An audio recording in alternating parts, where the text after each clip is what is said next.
આજે આપણે આ વિડીયોમાં જાણીશું કે કટોરી કેટલા પ્રકારની આવે. નોર્મલી આપણે જાણશે ત્યાં સુધી એક તો સાદી કટોરી હોય ને એક બોમ્બે કટોરી, રનિંગ આ બે કટોરીને બધા ઓળખતા હોય છે.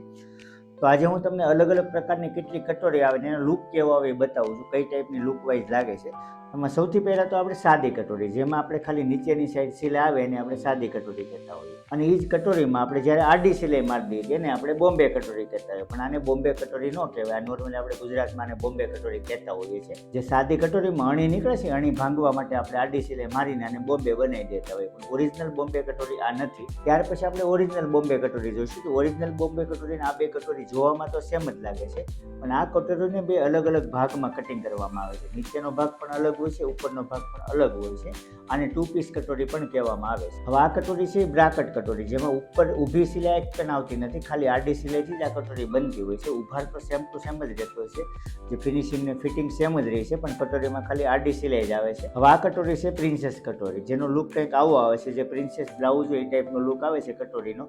આનું ફિટિંગ ને ફિનિશિંગ પણ એકદમ મસ્ત આવે છે. ત્યાર પછી આ છે અપોઝિટ પ્રિન્સેસ, જે આપણે પ્રિન્સેસ શેપ આ ટાઈપ હોય ને આ જે ભાગ છે ને આ ટાઈપનો બનેલો છે, ને આપણે હૂકવાળા ભાગ બાજુ આ કટિંગ આવતું હોય છે.